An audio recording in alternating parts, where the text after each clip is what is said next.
Hello everyone, welcome back to the Dark Fears family. Tonight we're hitting the open road, but not for freedom or adventure. These highways stretch into darkness, and the stories we're about to uncover prove that not every trip ends with a safe arrival. This is 10 most disturbing true road trip horror stories. Think about it. How many times have you driven down a lonely highway at night, nothing but the hum of your engine and the vast emptiness around you?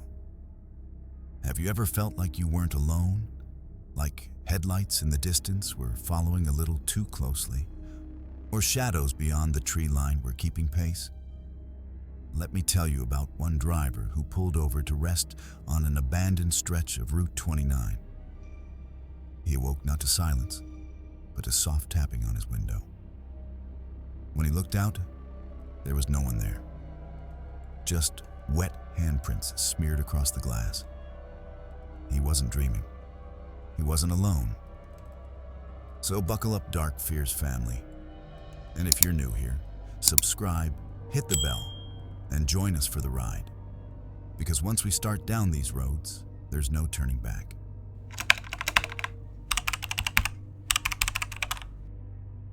My name is Daniel, and this happened when I was 22, driving alone through West Virginia. It was supposed to be a simple trip, 5 hours to visit my cousin. I left late, around midnight, thinking the empty roads would make the drive faster. But the longer I drove, the more the silence pressed in. Route 19 stretched ahead like a black ribbon, lined by endless pine trees. My headlights cut only a small circle of vision, the rest swallowed by darkness. About an hour in, I saw something strange. A figure was standing by the roadside, half hidden in the trees. At first, I thought it was a broken-down driver. I slowed down, trying to make sense of him. He was tall, dressed in an old brown coat, his face shadowed by a wide-brimmed hat. His arm lifted stiffly, thumb out in the universal hitchhiker's signal. I don't know why, but the sight chilled me instantly. Something about the way he stood, too still, too expectant, made my stomach knot. Against my better judgment, I pulled over. That was my first mistake.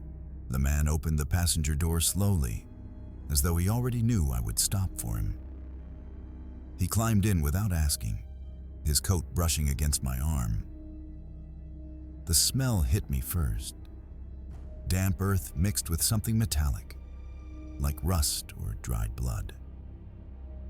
He didn't greet me, just settled into the seat with a heavy exhale.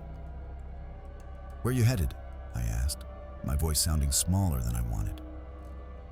"South," he replied after a pause, his tone flat, words clipped. He didn't say anything more. I tried to focus on the road, but every second I felt his eyes on me.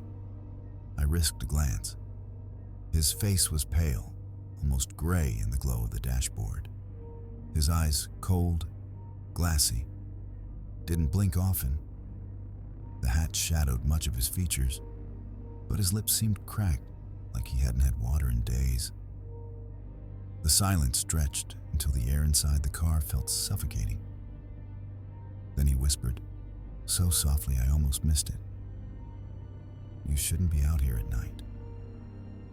The chill raced down my spine. His voice wasn't a warning, it was a promise. My hands tightened on the wheel. I thought about pulling over, telling him to get out. But something deep inside me knew, if I did, I wouldn't be the one walking away. I forced myself to focus on the white lines of the highway, each flash beneath my headlights like a heartbeat. The man beside me hadn't moved much, but I could feel his presence radiating like a storm. My gut screamed that I had made a terrible mistake. I cleared my throat. "So, where exactly down south are you headed?" He didn't answer right away. Instead, he leaned his head slowly toward the window, his cracked lips pulling into something that wasn't quite a smile. Finally, he whispered, words should have been harmless, but the way he said them froze me. As though home wasn't a place on a map, it was something darker. That's when I noticed his hands. They rested loosely on his lap, but his fingernails were jagged, blackened, as though burned. One finger twitched, like he was fighting the urge to reach for me. The air grew colder in the car, so cold I could see my breath fog the windshield. My heater was on, but it didn't help.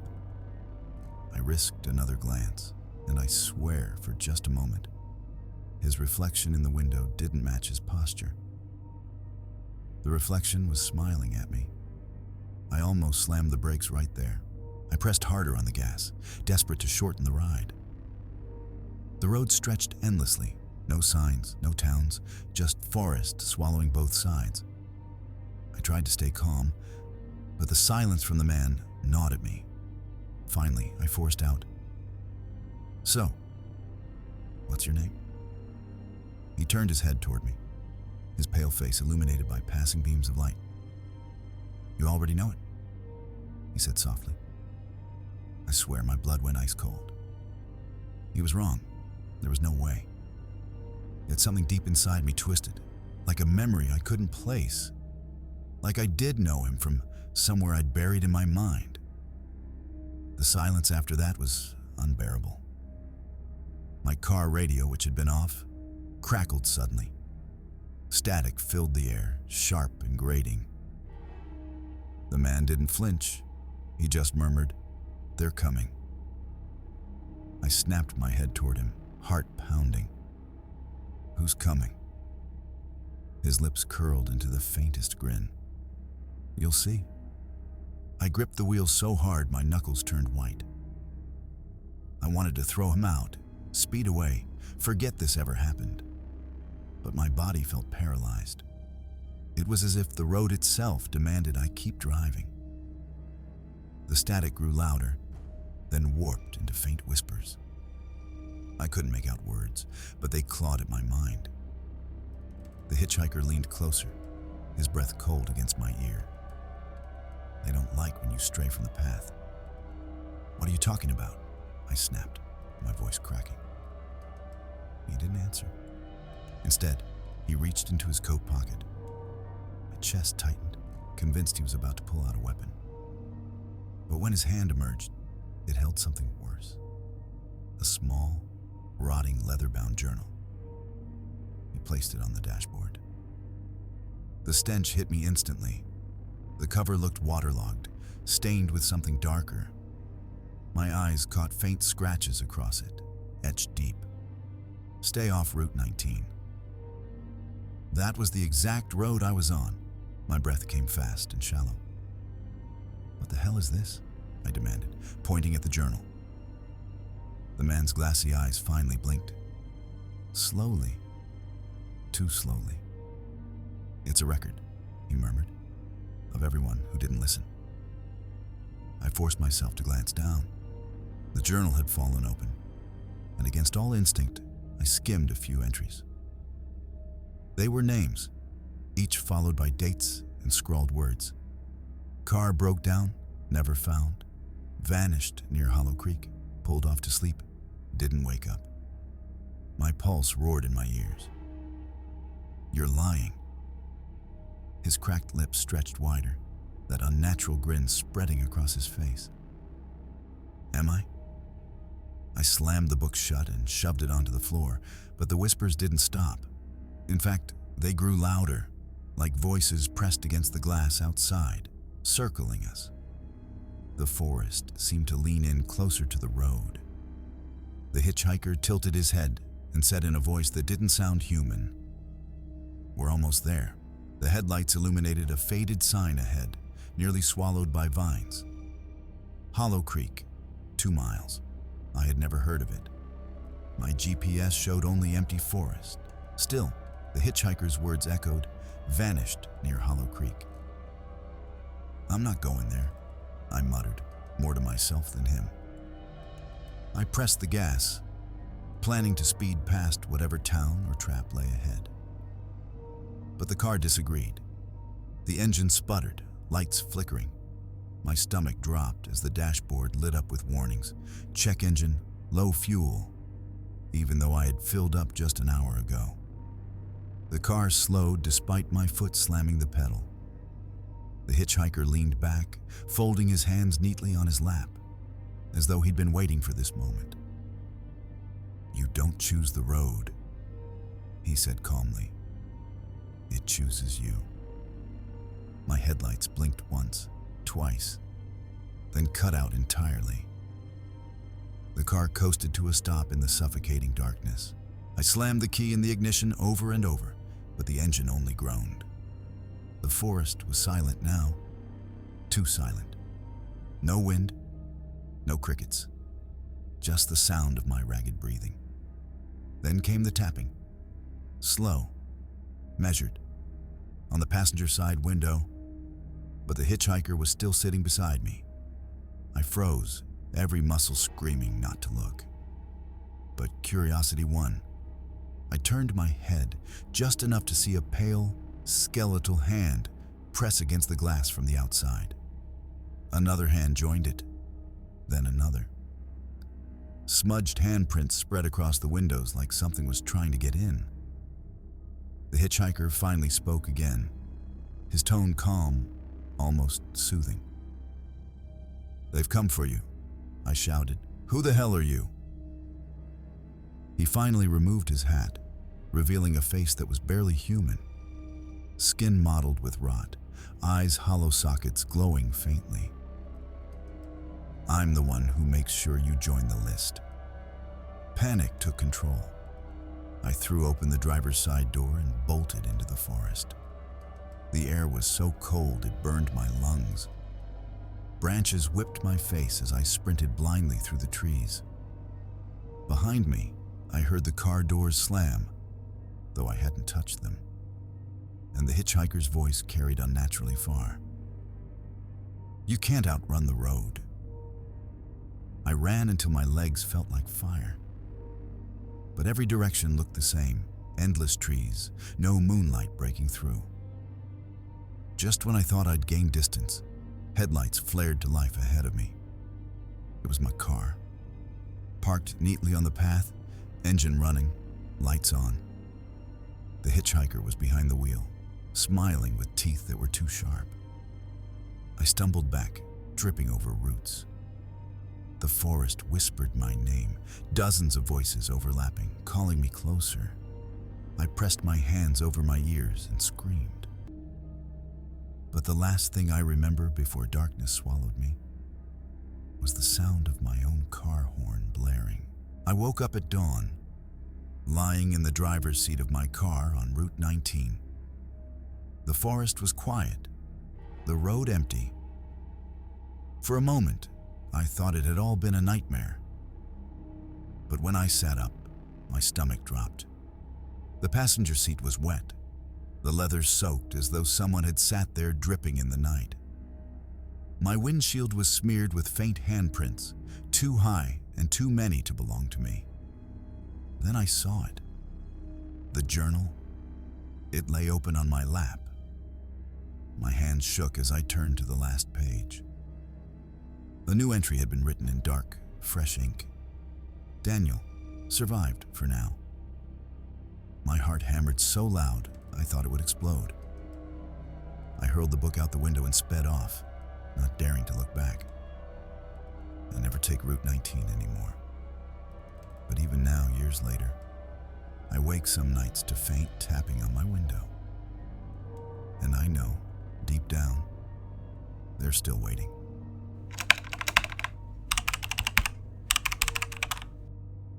My name is Jessica, and what I'm about to share has haunted every single drive I've taken since that night. It was the summer after college, and I had planned a solo road trip from Colorado to Nevada to clear my head. I left late in the evening, figuring the open highways would be easier to drive at night without traffic. The first 2 hours went smoothly. The desert landscape stretched endlessly, and my headlights cut through the dark like weak blades. But as the miles rolled on, I couldn't shake the feeling that I wasn't really alone. It started with the occasional flicker of movement in my rearview mirror, just a shadow, too quick to focus on. I told myself it was my imagination. But then, in a flash of passing moonlight, I swore I saw the faint outline of a man's face reflected in the back seat. I slammed the brakes, heart pounding, only to find the seat empty. Still, that sickening sense of being watched clung to me like a weight. I gripped the wheel tighter, forcing myself to breathe. The desert stretched endlessly ahead, silent except for the hum of my tires on the cracked asphalt. I kept checking the rearview mirror every few seconds, my eyes straining to catch any movement. It was empty, always empty, but that didn't stop my heart from pounding in my throat. I rolled down the window, hoping the cool desert air would calm me down, but instead, a faint smell wafted in. Not the usual dry dust of the desert, something damp, metallic, almost like rust or blood. My stomach tightened. I pushed the accelerator, desperate to outrun the feeling. 30 minutes later, headlights appeared behind me. A truck, massive and old, its beams blindingly bright. Relief hit me at first. Another driver meant I wasn't alone anymore. But then I noticed the truck didn't pass. It stayed perfectly behind me, matching my speed, mile after mile. I glanced in the mirror again. For the briefest second, I saw the outline of a man's head. This time not outside, but leaning forward from my back seat. Panic flooded my chest. I slammed the brakes hard enough to jolt my body forward. The truck swerved wildly to avoid hitting me, its horn blaring as it sped past, leaving me in sudden silence and darkness. I twisted around, staring into the back seat, empty again, no one. Just my crumpled jacket tossed across the seat. I laughed nervously, trying to convince myself it was stress, exhaustion, maybe the desert playing tricks on me. But my hands wouldn't stop shaking as I started driving again. 10 minutes later, the strangest thing happened. The radio, which had been off the entire drive, flicked on by itself. Static filled the car, loud and distorted. I reached to turn the knob, but the static suddenly cut out, replaced by a low, garbled voice. "Don't look back." I froze. My knuckles whitened on the steering wheel. The voice was sharp, deep, and close, like it wasn't coming from the speakers at all, but from directly behind me. I couldn't move. My whole body was locked in place, my eyes fixed on the windshield even as the words echoed in my ears. "Don't look back." The voice had been so real, so close, that I swore I felt the warmth of someone's breath against my neck. My mouth went dry, and a chill ran down my spine. Every instinct screamed at me to turn around, to see if someone was in my back seat. But that phrase, "don't look back," it was like a curse. My hands trembled on the wheel as I forced myself to keep my gaze forward, the empty road stretching into forever. The radio sputtered again, crackling with static before cutting out completely, leaving the car eerily silent. My heartbeat filled the void, each thud hammering in my ears. I reached for my phone on the passenger seat, desperate to call someone, anyone. The screen lit up, but the signal bars were gone, completely dead. Then, in the faint reflection of the windshield, I saw it. A blurred, shadowy figure sitting perfectly still in the back seat. My throat tightened. I gripped the phone, but my hand was shaking so violently I nearly dropped it. I didn't dare look directly back.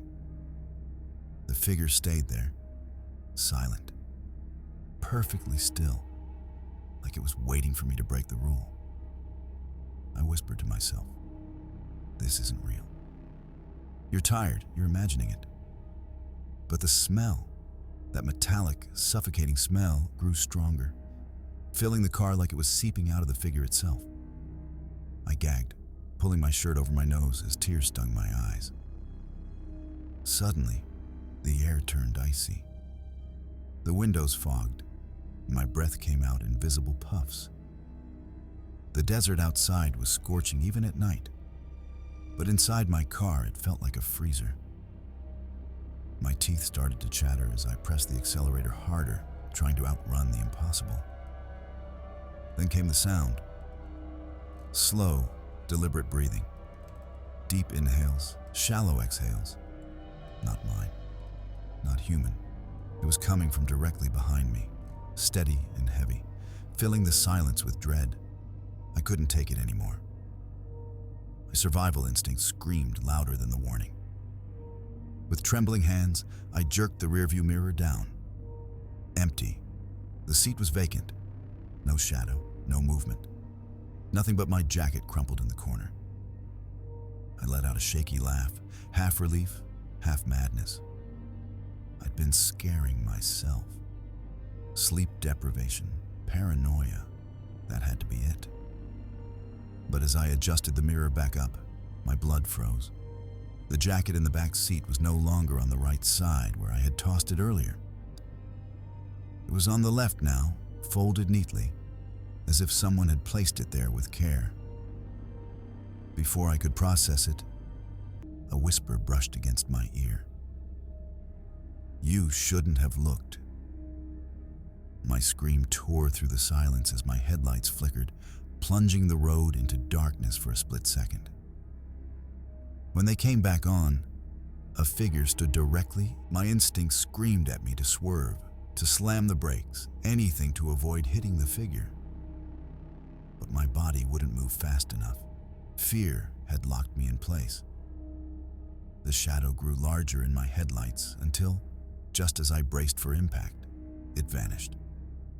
Gone, like smoke blown away by the desert wind. My chest heaved as I gasped for air, hands slick with sweat gripping the wheel. The car rattled over the rough asphalt, headlights stretching forward into endless blackness. I kept whispering to myself, keep driving, don't stop."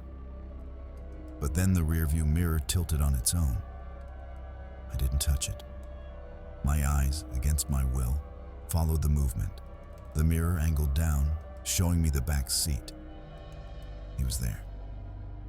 Not a shadow this time, but a pale man with hollow eyes and a gaping grin. His face stretched unnaturally wide. He leaned forward slowly, as if savoring the moment. My stomach dropped. His lips moved, but instead of words, the sound of scraping metal filled the car, like nails dragging across steel. I slammed the brakes, the tires screeching against the asphalt, my chest slamming into the seatbelt. The car skidded to a halt on the empty highway, dust swirling in the headlights. My heart pounded so hard, I thought it would burst through my ribs. I spun around, ready to confront him. Nothing. The back seat was empty again. No pale man, no movement, just silence. My breaths came in short, panicked bursts. Then, out of the corner of my eye, I saw something moving in the side mirror. My blood turned to ice. He was outside the car now, standing in the middle of the road behind me, his head cocked at an unnatural angle, staring. He didn't move, didn't blink, just stood there, smiling. I fumbled with the gear shift, slamming it into drive. But as soon as my foot hit the gas, the headlights flickered out again, plunging me into darkness. In that void, I heard the creak of the back door handle being pulled. The click of the door handle nearly stopped my heart. I slammed my palm on the lock button, praying it would hold. My hands shook violently as I tried to start the car again, the engine coughing and sputtering like it was choking on the cold air. The man's face appeared in the driver's side window. Up close, it was worse. Skin stretched thin, eyes hollow sockets dripping black fluid. That same impossible grin carved into his face. He pressed his forehead against the glass, fogging it with each rasping breath. I screamed, slamming my fist against the wheel, the sound of the horn echoing through the desert night. His grin widened, splitting his face further, and I heard the faint creak of my car's frame groaning under some unseen pressure. Just as I thought the glass would shatter, the headlights flared back on. The figure was gone. My car roared to life beneath my hands, and I floored it, speeding blindly into the night, tears blurring my vision. But deep inside, I knew. I hadn't escaped him. Not yet. The highway unfurled endlessly. But no matter how fast I pushed the car, I couldn't shake the suffocating presence around me. The dashboard lights flickered as if fighting against something unseen, and the air inside the car grew unbearably cold, each breath crystallizing in front of my mouth. I gripped the wheel so tightly, my knuckles turned white. My eyes darted between the road and the rearview mirror, terrified of what I might see. And then, I made the mistake of looking. He was back. Not in the back seat this time, but sitting directly behind me, his face inches from my neck. His grin stretched to his ears, and I could feel the cold dampness of his breath against my skin. My body locked up, every nerve screaming. The car began to shake violently, like something was pushing it from both sides. My vision blurred with panic, and when I blinked, the headlights illuminated a road sign. Dead end, no return. Before I could even react, the steering wheel spun on its own, wrenching me off the road. I screamed, but the car plunged into the blackness of the woods. The last thing I saw in the shattered mirror was his reflection, mouthing one word with inhuman joy: mine. And then everything went dark.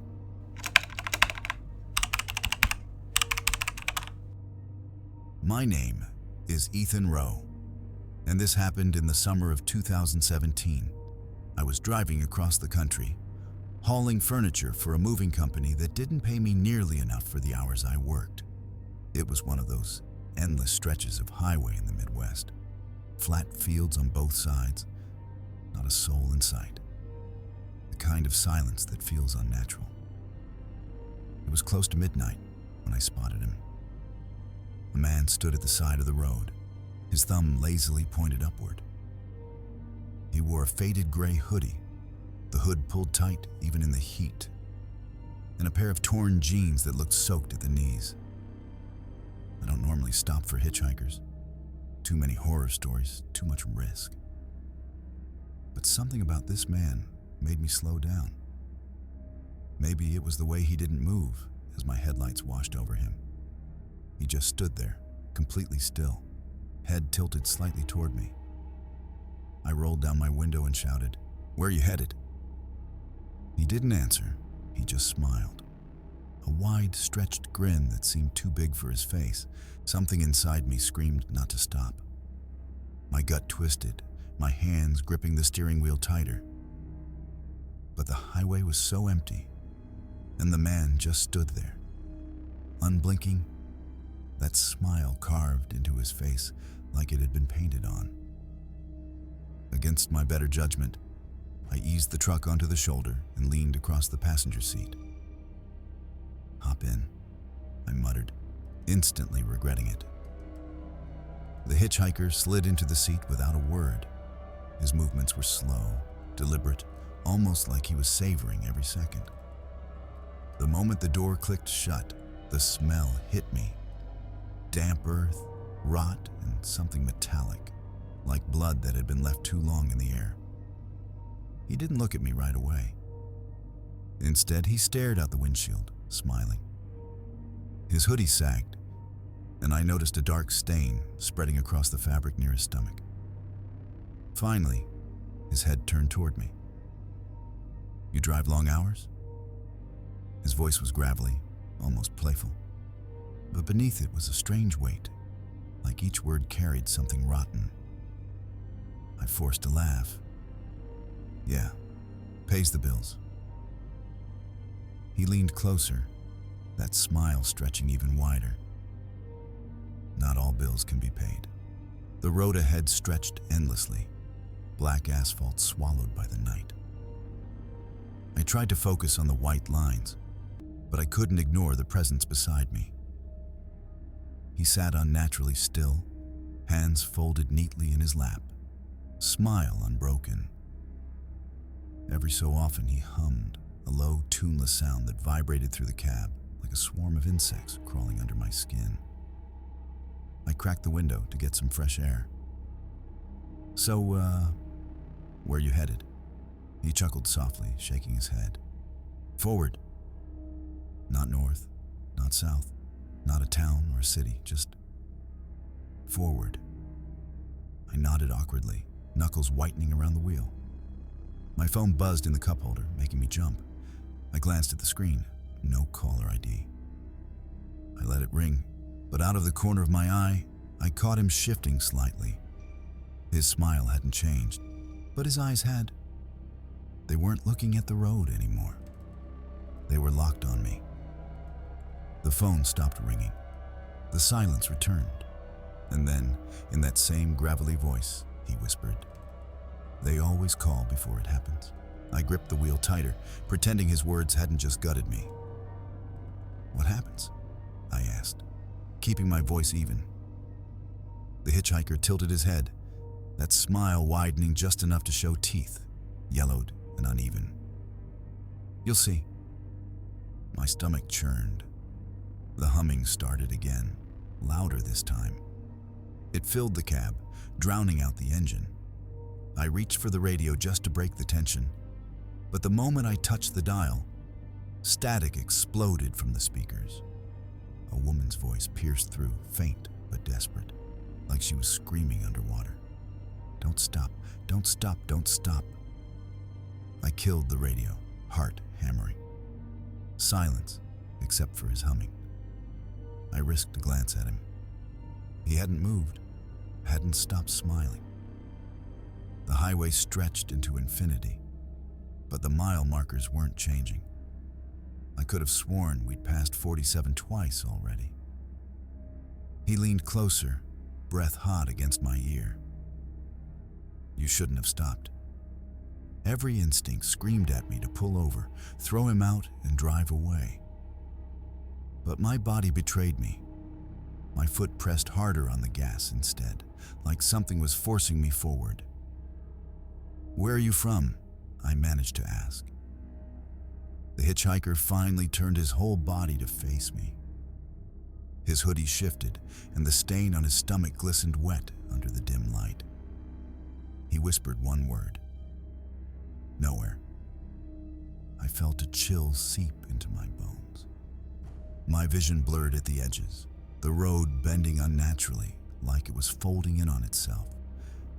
I blinked hard, but when I opened my eyes again, the landscape had changed. The highway wasn't empty anymore. Shapes lined the roadside, figures standing shoulder to shoulder, their faces obscured, all staring as I drove past. None of them moved. None of them blinked. The hitchhiker's voice broke the silence. "They're watching." I wanted to slam the brakes, but the speedometer needle climbed steadily. 70, 80, 90. My body wasn't responding. My hands shook violently on the wheel. The figures by the road were getting closer. Their faces became clearer. Empty eye sockets, mouths stretched wide as if screaming, but no sound came out. The hitchhiker finally laughed, low and guttural. Almost there. My phone buzzed again. This time I grabbed it with trembling hands. Another unknown call. Against my better judgment, I answered. A child's voice whispered on the other end. "He's not real. Don't look at him." I froze. Slowly, I turned my head. The passenger seat was empty. But when I looked in the rearview mirror, my blood turned to ice. He was sitting in the back seat now, his smile wider than ever, eyes glowing faintly in the dark. I swerved, nearly losing control. "Get out!" I shouted, twisting to look behind me. The back seat was empty again. My chest heaved, sweat dripping down my temple. My knuckles were raw from gripping the wheel so hard. Then his voice slithered from the darkness. "Eyes on the road." I snapped forward, and he was back in the passenger seat, staring directly at me. Only now, his face wasn't right. His skin rippled, features twisting, teeth lengthening into jagged points. His smile stretched impossibly, nearly splitting his cheeks. The smell of rot grew stronger, filling the cab until I gagged. My vision blurred, the world outside spinning into an endless tunnel of black. He leaned closer, whispering in a voice that wasn't his anymore, layered with countless others. "You picked me up. Now you're mine." The highway was gone. Instead, the truck barreled down a road that shouldn't exist. Ash and dirt stretching under a red-black sky. The figures from before followed on either side, their eyeless faces turned toward me, mouths moving in silent screams. The hitchhiker lifted his hand, palm covered in fresh blood, and pressed it against the windshield. The glass didn't crack, but instead, veins spread across it like roots, glowing faintly red. "Almost there," he whispered again. The wheel twisted in my hands, pulling me deeper into the void road. My chest tightened, heart pounding as the air grew heavier, each breath a struggle. I forced my eyes to the side mirror, desperate for any sign of escape. But instead of my reflection, the mirror showed a grotesque version of me. Skin pale, eyes black, grinning just like him. I screamed, jerking the wheel with all my strength. The truck shuddered violently, tires skidding. For the first time, the hitchhiker's smile faltered. The world flickered, ash and dirt flashing back to asphalt, eyeless figures dissolving into trees. My ears rang, and suddenly, I was back on the real highway, the dashboard lights blinking. The passenger seat was empty again. I slammed the brakes, pulling onto the shoulder. My chest heaved as I stumbled out of the truck, collapsing on the gravel. Cool night air filled my lungs, and for a moment, I thought I was safe. But when I looked back at the truck, the passenger door was wide open. A trail of wet, bloody footprints led into the woods. The smile returned. This time, from the shadows between the trees, I didn't get back in the truck. I couldn't. I stumbled down the road until another vehicle's headlights appeared, a family minivan. They slowed, asked if I needed help. I wanted to warn them, to scream not to stop, but the words caught in my throat. As I watched, the passenger door of their van opened on its own. A shadow slid inside. The family drove off, unaware of what they'd just picked up. I never saw them again. But sometimes, when I drive at night, I catch glimpses of that same smile in passing headlights. It doesn't matter if I'm alone or surrounded by people. He always finds me. And if you ever see a hitchhiker on an empty road, smiling in the dark, for the love of God, don't stop.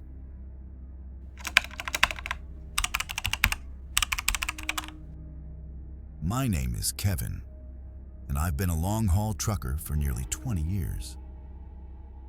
I've seen a lot of strange things out on the road, drunk drivers swerving into oncoming lanes, deer darting into headlights, even people walking barefoot in the middle of nowhere. But nothing compares to what I experienced one night in Arizona on a stretch of highway that barely anyone drives anymore. I'd been on the road for 14 hours straight and was running on fumes. My gas gauge needle hovered below E, and the nearest station was supposedly 30 miles away. I didn't think I'd make it. But just when I was ready to pull over and sleep it off, I spotted something glowing faintly in the distance. A small, flickering neon sign. Fuel and snacks, it read, the red letters buzzing against the night sky. Relief washed over me. I pulled in, gravel crunching under my tires, and immediately noticed how wrong the place felt. The gas station was isolated. No other cars in sight, no highway noise, no insects, nothing. Just silence. Still, I killed the engine and stepped out, convincing myself I was just overtired. That's when I realized the station's windows were pitch black. No lights inside, no movement, just that buzzing neon sign flickering above me. I walked toward the pump, dragging my boots across the gravel. There was no hum of electricity, no whirring machinery. The pump looked ancient. Rust creeping up its sides, the numbers sun-faded and unreadable. But when I picked up the nozzle, I heard the faint click of the pump activating. Okay, that's weird, I muttered, swiping my card. No screen lit up, no keypad glowed. Yet, a moment later, I heard the sound of liquid rushing through the hose. Gasoline started flowing into my tank like the pump was alive on its own. That's when I caught it, movement in the corner of my eye. The gas station window wasn't black anymore. Someone was standing inside. A tall silhouette, shoulders hunched, staring straight at me through the glass. I froze. My first thought was maybe the clerk had been in the back and just came forward. But the figure didn't move, didn't shift, didn't blink, just stood there, watching. I swallowed hard, trying not to panic, and looked back at my fuel gauge. The numbers on the pump clicked rapidly, far too fast. I wasn't fueling at normal speed. It was draining something else, something unseen. When I looked back at the window, the figure was gone. The smart thing would have been to leave right then. But exhaustion and desperation cloud judgment. I told myself maybe it was just my tired eyes playing tricks. Gas was flowing, and that's all I cared about. Still, I couldn't shake the feeling of being watched. Every hair on my neck stood on end. I stared at the glass door, trying to make out any sign of life inside. The darkness shifted. This time, I saw more than one figure. 3, maybe 4 shapes, pressed against the glass, distorted by shadows. I dropped the pump handle, heart hammering in my chest, and the flow stopped instantly. My tank was only half full, but I didn't care. I fumbled for my keys and jumped into the cab of my truck. But when I turned the key, nothing. Just dead silence. My truck, my lifeline, was unresponsive. I tried again, pumping the pedal, twisting the key until my wrist hurt. Nothing but silence and the faint buzz of that neon sign. That's when I noticed the figures weren't inside anymore. They were outside, standing under the awning. 4 tall, faceless silhouettes, unmoving, facing me directly. I locked the doors, heart pounding so loud I thought they could hear it. The figures didn't move closer. They just stood there, tall and unnaturally still. Their bodies seemed stretched, arms too long, heads tilted slightly like they were studying me. Suddenly, one of them twitched. Its neck jerked sideways at a sharp, unnatural angle. Another lifted its arms slowly, pointing directly at me. The others followed, their long fingers pressing against the air like they were testing an invisible barrier. Then, all at once, the gas station lights inside flickered on. Bright, fluorescent glow filled the windows. For a split second, I could see the inside. Shelves stocked with snacks, a counter with a register, a cooler full of drinks. It looked normal, too normal, like a picture frozen in time. But the strangest part? There were people inside, dozens of them. Customers browsing aisles, a cashier smiling at someone paying. Yet none of them moved. They were frozen, mid-action, like mannequins staged in a scene. When the lights flickered again, plunging everything back into darkness, the silhouettes outside were gone. My breathing was ragged. I didn't know whether to be relieved or terrified. I turned the key again, whispering, "Come on, come on." And to my shock, the truck roared to life. I didn't waste time. I slammed the gear into drive, tires spinning gravel as I peeled out of the lot. The neon sign faded in my rear view, flickering until it was swallowed by the desert night. But then, something impossible happened. Less than a mile down the road, I saw the same gas station ahead of me. The exact same one. Same flickering neon sign, same gravel lot, same pumps. I gripped the wheel so hard my knuckles went white. "No, no, no, no," I whispered. I drove past it, refusing to stop this time. But after a few more minutes, headlights lit up the familiar glow again. Another gas station. The same gas station. I was caught in a loop. No matter how far I drove, the road dragged me back to the same cursed station. I tried everything. Turning around, driving off-road, even shutting off the headlights and coasting in silence. But no matter what, the gas station appeared again. This time, I didn't stop. I blew past it at 70 miles per hour, gripping the wheel, eyes fixed dead ahead. For a moment, I thought I'd beaten it. But then, out of nowhere, a figure appeared in the middle of the road. I swerved violently, tires screeching, my truck nearly toppling as I fought to keep control. When I looked back in the rear view, there was nothing there. And then I realized I wasn't moving forward anymore. My truck had somehow circled back, and I was pulling into the gas station lot again, gravel crunching under my tires exactly like before. The pump was already waiting, nozzle swaying gently as if inviting me to step out. Fear turned into rage. I wasn't going to play this game. I yanked the wheel and drove straight into the desert off-road, headlights bouncing across sand and scrub. My truck rattled violently, but I kept pushing, determined to escape. That's when the radio flicked on. Static at first, then a faint voice crackling through. "Come inside. You're almost out of time." My blood ran cold. The radio knob twisted on its own, volume rising until the voice screamed, "Come inside." I ripped the cord out, shoving the radio to silence, but the words still echoed in my head. When I glanced out the window, I saw them, the silhouettes, dozens now, running alongside my truck in the desert, long limbs galloping unnaturally, their faces blank and pale under the moonlight. No matter how fast I went, they kept up. I couldn't take it anymore. I slammed on the brakes, tires digging into sand. The figures stopped too, standing in a semicircle around me, waiting. The gas station appeared again in front of me, closer than ever, glowing brighter than before.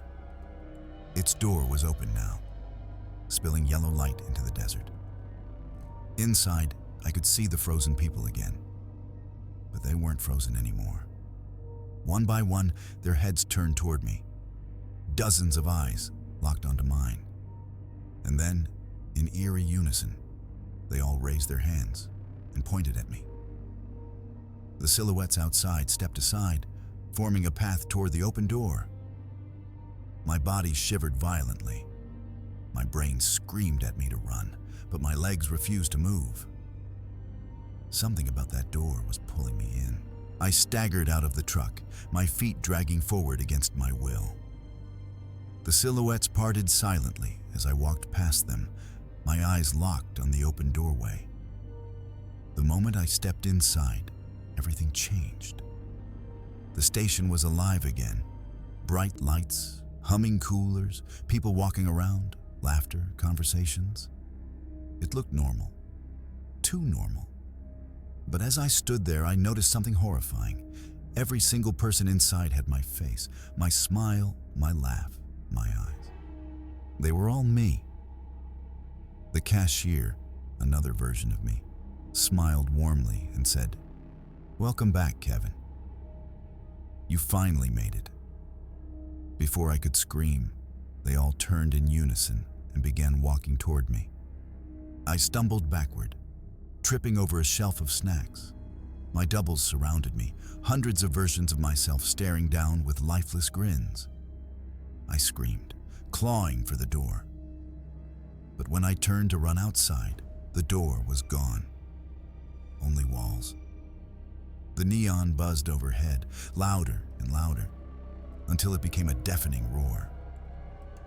My duplicates reached for me, their hands merging with my skin, pulling me apart, pulling me in. The last thing I saw before the lights went out was my own face staring back at me from every direction.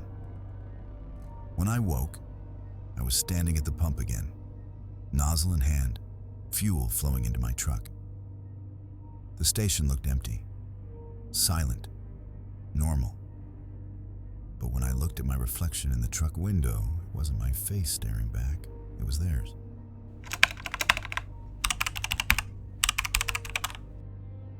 My name is Claire. I was 22 at the time, a college student heading home for the summer. My route took me along Route 191 in Utah, a stretch of road notorious for its long, empty miles through desert and forest. I'd heard rumors about it. Locals whispered about the Devil's Highway, saying people vanished there or that strange things appeared at night. I never believed any of it. It was just after 11 p.m. when my GPS rerouted me through that highway. I wasn't thrilled. There were no lights, no towns for miles, just black desert and the hum of my old sedan. But I told myself, stay awake, keep driving, and you'll make it. The road stretched endlessly before me, two faded yellow lines guiding me into the void. The silence was suffocating. Even the radio wouldn't pick up a station, just static. Then, out of nowhere, I saw someone standing on the shoulder of the road, a lone figure illuminated briefly by my high beams. It was a man, a hitchhiker. I slowed instinctively, though my gut screamed not to. Hitchhikers at night? It was the stuff of horror stories. But something about him looked wrong. He was tall, too thin, with arms that hung awkwardly long at his sides. His clothes were outdated, an old plaid shirt and torn jeans, like something out of the 70s. As my car crept closer, I saw his face, pale, hollow. His eyes glowed faintly in the beams, reflecting light like an animal's. He raised his hand, not to wave, but to point directly at my car. Fear shot through me. I hit the gas, swerving wide to avoid him.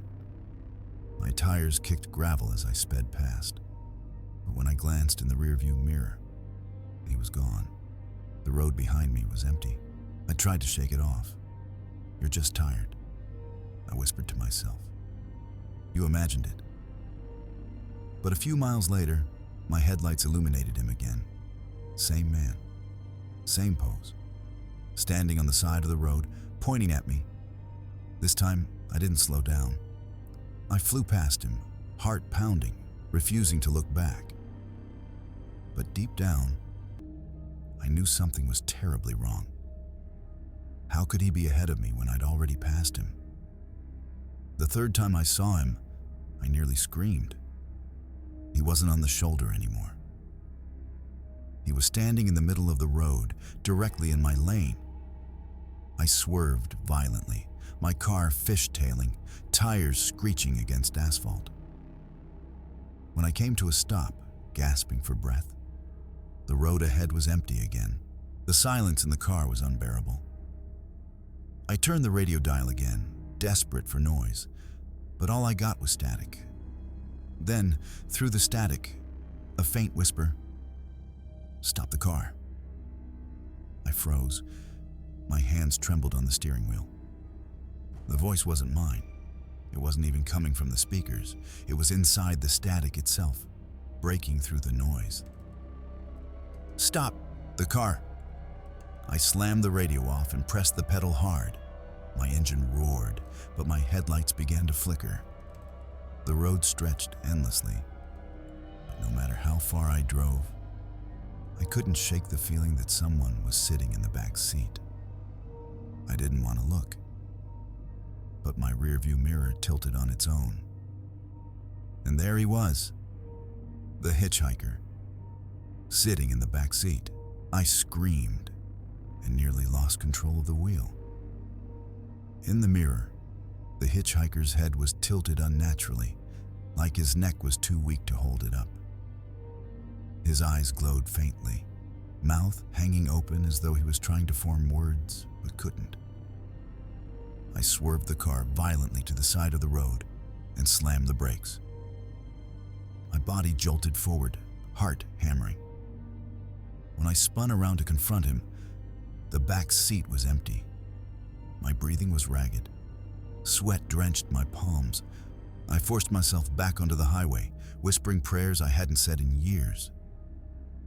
The desert swallowed me again, headlights cutting a fragile path through the blackness. But then, a smell filled the car. Rot, like wet earth and old flesh. My eyes watered. And faintly, under the hum of the engine, I heard the sound of someone breathing behind me. Slow, steady, wrong. I floored the gas, desperate to outrun whatever was happening. My speedometer climbed past 80, 90, 100. But the faster I went, the stronger the smell became, the louder the breathing grew. Finally, I snapped. I grabbed the steering wheel tight and shouted, "What do you want from me?" The answer came not in words, but in the reflection of my side window. The hitchhiker's face appeared inches from my own, pressed against the glass. On the outside of the car, keeping pace with me at over 100 miles per hour. His mouth moved silently, lips cracked and raw. Then, with one sudden motion, his hand slammed against the window. The glass rattled, spiderweb cracks racing across it. I screamed and swerved again, narrowly avoiding the ditch. When I looked back, he was gone. But the cracks in the window remained. By now, I was sobbing as I drove. My body trembled uncontrollably, and every passing mile felt like an eternity. I begged my GPS to show me the nearest town, but the screen only glitched, roads looping endlessly, destination always unknown. That's when the headlights ahead appeared. Relief flooded me. Another car, finally. I honked desperately, flashing my lights, trying to signal them down. But as I approached, my stomach dropped. The car was identical to mine. Same make, same model, even the same dent on the rear bumper. My twin. And inside, in the driver's seat, was me. The figure driving looked exactly like me, but pale, lifeless, with dark, hollow eyes. When our eyes met across the lanes, it smiled. My vision blurred as panic overtook me. I swerved away from the mirror image car, nearly spinning out. When I looked again, the highway was empty. Just me. But my doppelganger's smile was burned into my mind. Suddenly, my headlights illuminated a figure in the distance, standing in the middle of the road again. The hitchhiker. I slammed the brakes, tires screeching. My car came to a dead stop just inches away from him. This time, he didn't vanish. He leaned forward, pressing his face against my windshield. His mouth opened wide, unnaturally wide, like his jaw was breaking apart. From his throat came a guttural whisper. "Your road ends here." The windshield cracked under the pressure of his hands. I floored the accelerator, shattering the illusion. The hitchhiker vanished again, but this time, I wasn't sure he was gone. The car stank of rot, and the breathing behind me never stopped. The road ahead seemed endless. My gas gauge dropped dangerously low. I knew I couldn't keep driving forever. My only hope was to find a way off Route 191. Finally, a sign appeared out of the dark. Exit 13, service station. Relief filled me. I swerved onto the exit ramp, gravel crunching under my tires. A flickering neon light glowed ahead, a lone gas station in the middle of nowhere. I pulled in, shaking, barely able to stand as I stumbled out of the car. But the station was deserted. No attendants, no cars, just buzzing lights and silence. Then I saw him, standing by the pumps, waiting. I froze. My legs wouldn't move. The hitchhiker stood perfectly still, his hollow eyes fixed on me.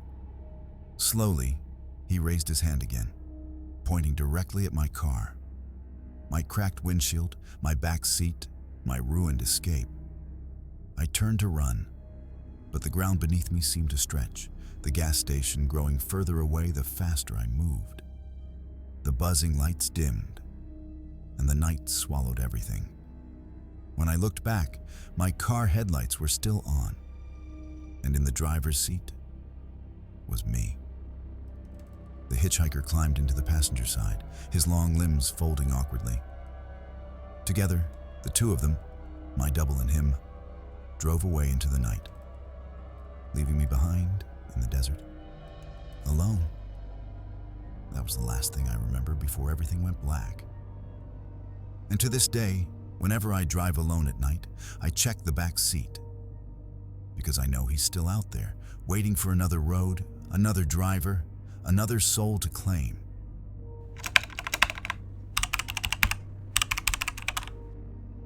My name is Alex, and this story happened back in 2019 when I was driving cross-country after a messy breakup. I had no plan, no destination, just miles of open road and too many thoughts I couldn't shut off. After nearly 12 hours behind the wheel, exhaustion hit me like a brick. My eyes burned. My head felt heavy. That's when I saw the glowing vacancy sign on the side of the road. It was an old roadside motel, the kind you'd expect to see in a 70s horror movie. Paint peeling, neon lights flickering, the office door hanging slightly open. But I was too tired to care. I just needed a bed. Inside, the clerk was strange. Thin, pale, and avoiding eye contact. His voice cracked when he said, "Take any room you want. Keys are already inside, no paperwork.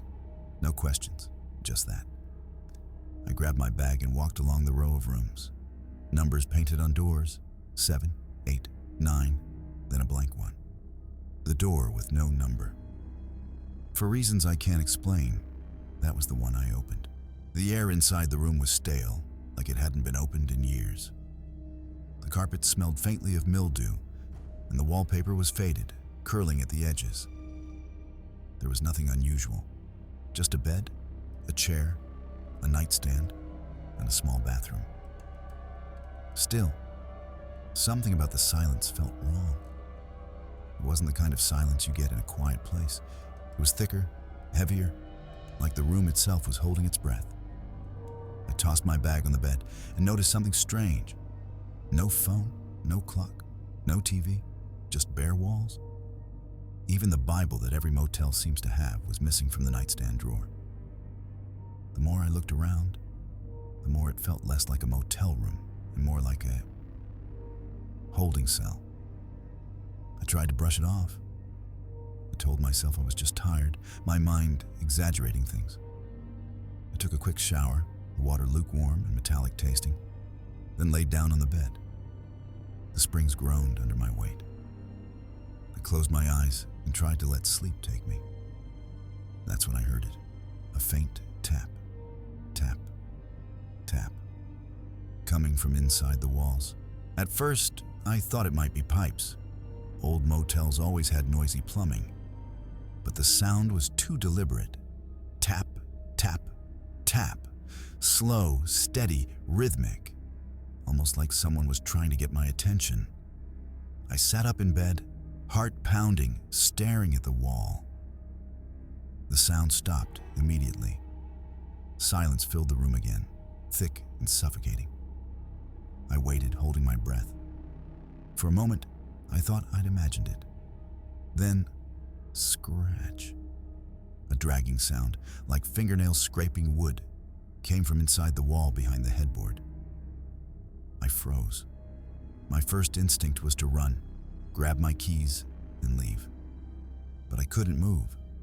My body was locked in place, my eyes glued to the wall as the scratching grew louder, more frantic, as if something trapped inside was trying to claw its way out. Then came the whisper. So faint I almost missed it. A breathy voice seeping through the cracks.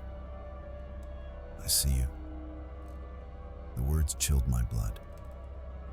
I jumped from the bed, stumbling back toward the door. My hands fumbled with the lock, but it wouldn't budge. It was like the knob had been welded shut. The whisper came again, this time from the opposite wall. "Don't leave. We're not done yet." The air grew colder, so cold that I could see my breath forming in faint white clouds. Every light bulb in the room flickered as though they were straining against some unseen force. Then, the whispers multiplied, no longer just a single voice. From the left wall. "Hungry?" From the ceiling. "Closer." From under the bed. "Don't look down." I backed up, my heel brushing against the mattress. Against my better judgment, I glanced at the floor. That's when I saw them. Dozens of pale, bony fingers sliding out from underneath the bed frame, curling and twitching against the carpet. I bolted to the bathroom, slamming the door shut behind me. My shaking hands fumbled to turn on the light. A dim bulb buzzed to life, barely illuminating the small space. I braced against the sink, trying to steady my breath. But the mirror above the sink showed something I didn't want to see. It wasn't my reflection staring back. Instead, a face, pale, hollow-eyed, with a grin too wide to be human, was pressed up against the glass from the inside, watching me. I stumbled back from the mirror, slamming my elbow against the wall. The face pressed closer from the other side, its smile widening until its cracked lips split and dripped black ichor. The light bulb above me burst with a sharp pop, plunging the bathroom into shadows. Something scraped along the door, long, dragging claws, slow and deliberate. A guttural laugh vibrated through the walls, as if the entire room was alive. My heart hammered as I fumbled for my phone, but the screen stayed black no matter how many times I pressed the power button. Dead. The claws stopped. Silence. For a moment, I thought maybe it had left. Then, a whisper right behind my ear. "Open it. Let me out." I whipped around, but the bathroom was empty. Yet when I turned back, the mirror had cracked, tiny fractures spreading out like veins. And something inside was pushing against it, as though it wanted to crawl through. I had to get out. Throwing the bathroom door open, I sprinted into the main room. The motel felt wrong. The walls were damp, covered in streaks of black mold that hadn't been there before. The carpet squished under my shoes as though soaked in something. Every sound felt amplified, the buzzing of the neon sign outside, the faint groan of the building settling. But layered beneath it was the steady, rhythmic sound of footsteps. Not mine. They circled the room, pacing slowly, yet I could see no one there. The shadows stretched unnaturally, pooling in corners. One of them detached itself from the wall, elongated, human-shaped but head twisted backward. It stood there, motionless, before tilting its head with a sickening crack. That's when the TV flicked on by itself. The static screen pulsed with distorted images, faces screaming, mouths opening too wide. The shadow figure slowly turned toward me, its limbs stretching unnaturally long. The shadow lunged. I ducked, bolting for the door. My fingers clawed at the chain lock, but it wouldn't budge. The wood around the knob began to swell and splinter, as though something on the other side was trying to force its way in. Suddenly, the phone on the nightstand rang. A shrill, piercing sound that cut through the chaos. Against every instinct, I picked it up. A voice whispered on the other end, raspy and hollow, "Don't leave. You belong here now." The line went dead. My hand trembled so badly, I dropped the receiver. The shadow figure crept closer, its arms dragging along the carpet, fingers leaving black streaks that hissed like acid. I grabbed the motel lamp and swung it. The bulb shattered against its head, but the figure didn't flinch. It only grinned wider, its teeth jagged shards glowing faintly in the dark. Adrenaline surged. I kicked at the swollen door with all my strength. The chain snapped, and the door burst open into the parking lot. Cold night air rushed in as I bolted outside. But the world outside wasn't the same as before. The sky was pitch black, starless, and the neon motel sign buzzed in a language I didn't recognize. The cars in the lot were rusted husks, their windows smeared with bloody handprints.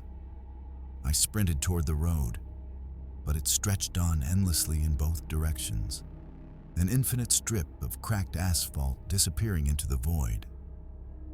No matter how far I ran, the motel loomed behind me, closer than it should be, its crooked silhouette etched against the black sky. From every broken window, pale faces stared out at me, hundreds of them, smiling, waiting.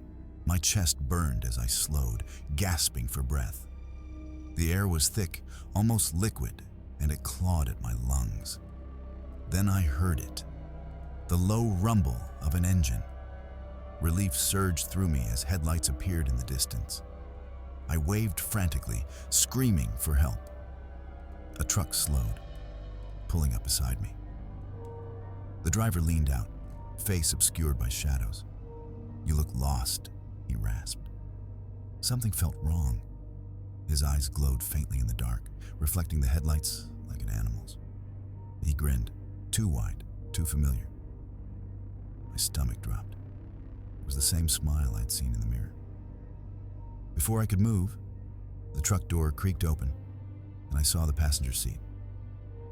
Empty, except for a blood-stained motel key resting there. My room number. The driver tilted his head. "Get in." You can't outrun it. I ran. I didn't look back, not even as the truck engine roared behind me. My legs pumped until they gave out, and I collapsed on the cracked asphalt. When I woke, it was morning.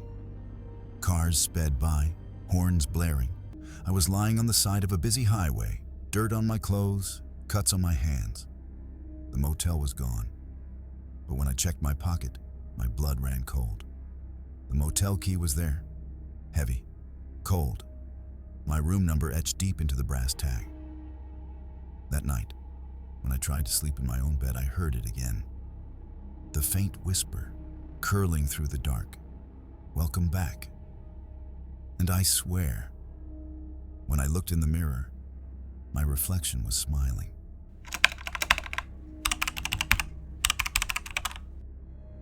My name is Ryan, and this happened a little over 10 years ago on a road trip across the Midwest.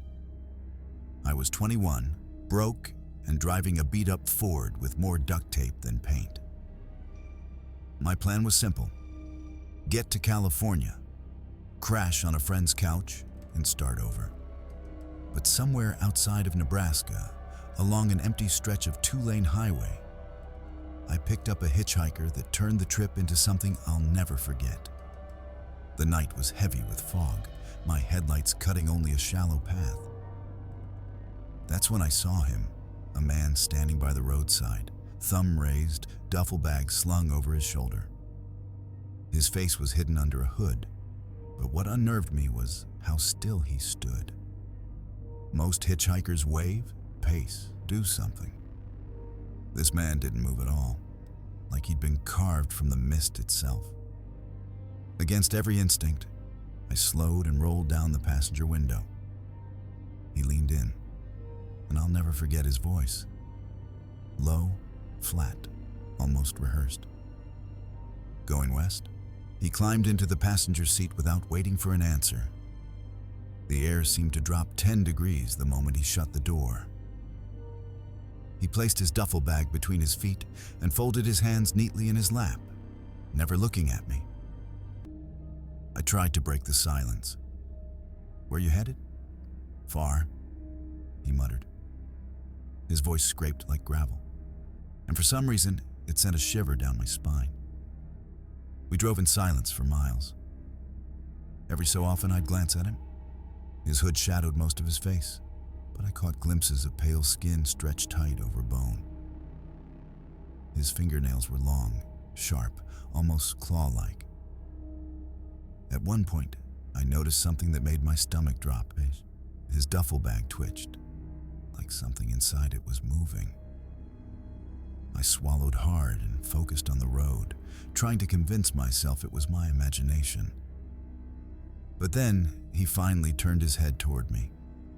His eyes gleamed faintly in the glow of the dashboard, and a smile curled across his face. "You shouldn't have stopped."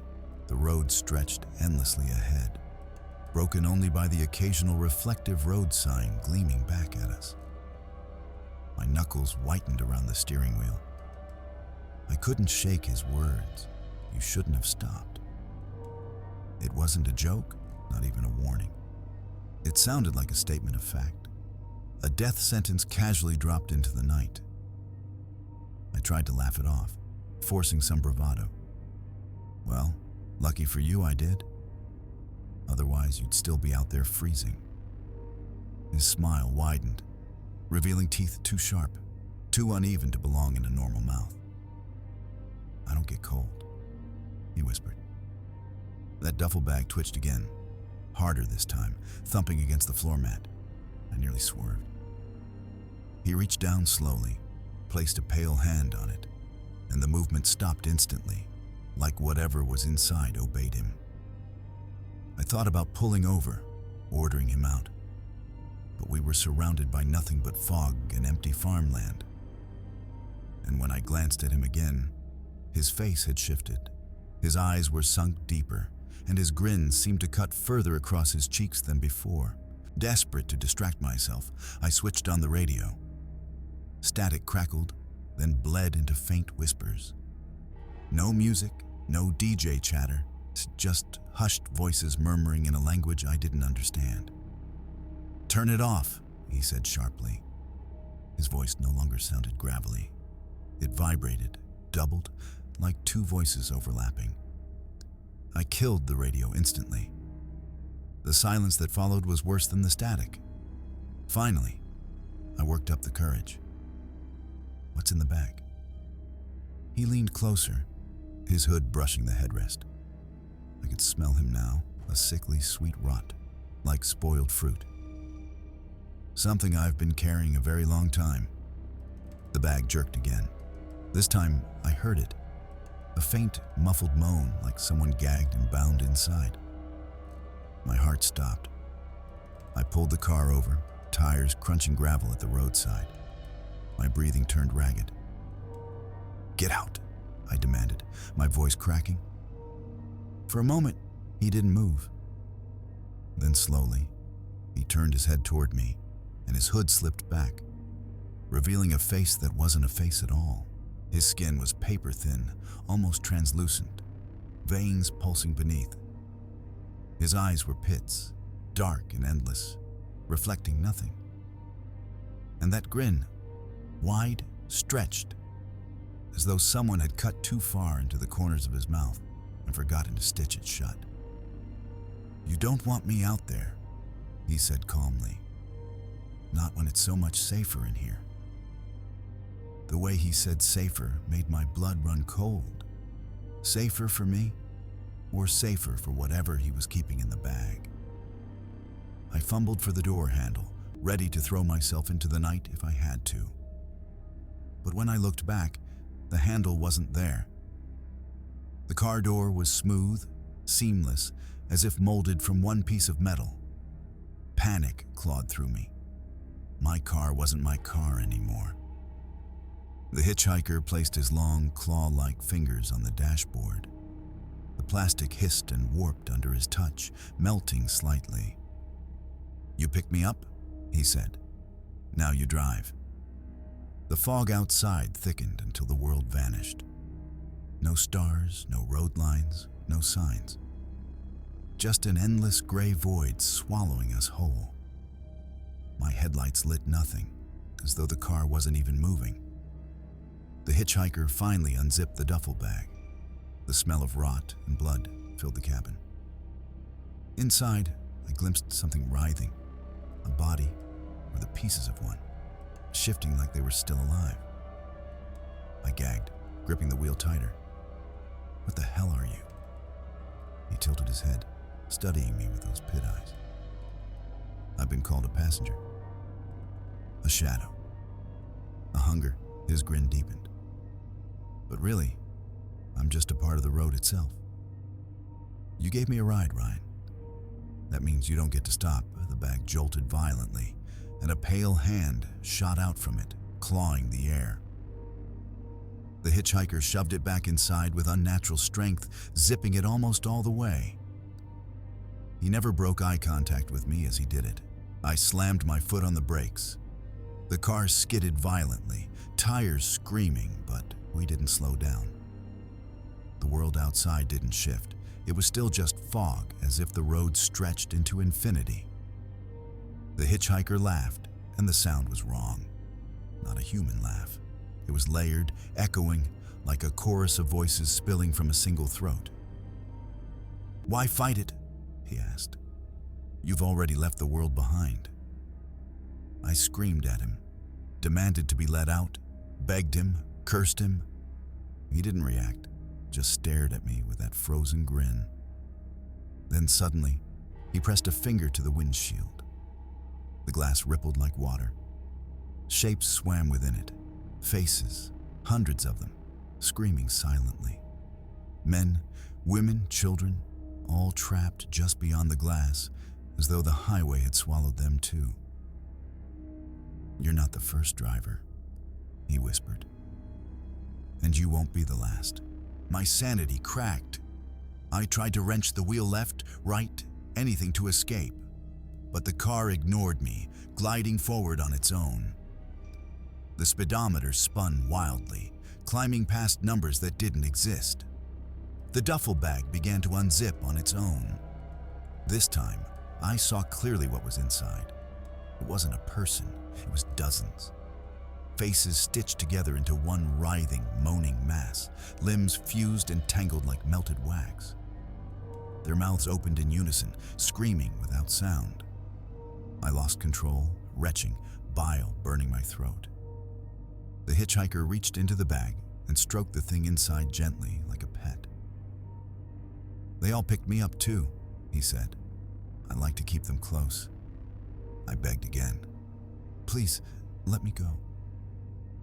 He leaned close enough that I felt his cold breath on my cheek. "Don't worry, Ryan. You'll join them soon." Something inside me snapped.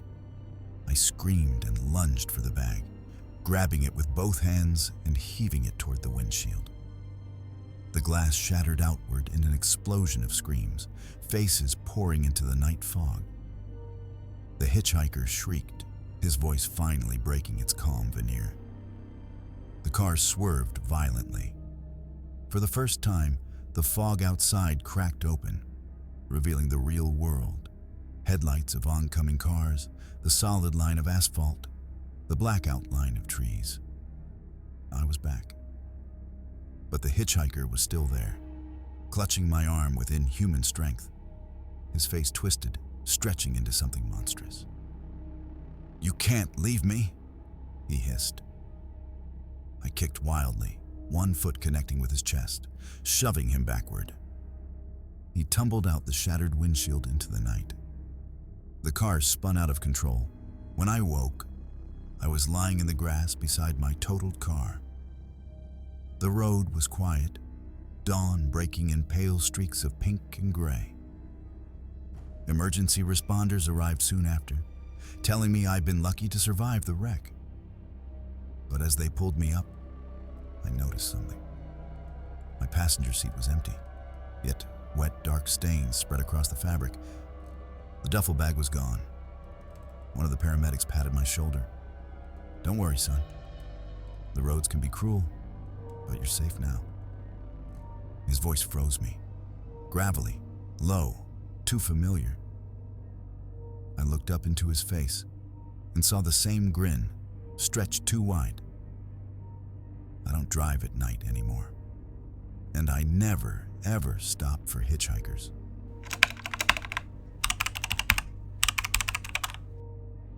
My name is Kyle, and I've always loved road trips. The freedom, the late-night highways, the sense of escape. But one night, somewhere deep in the Appalachian backroads, I learned that not every pit stop is meant for travelers. It was close to 2 a.m., and I was running on fumes. My GPS insisted there was a 24-hour gas station just a mile ahead. Sure enough, the neon glow appeared through the fog.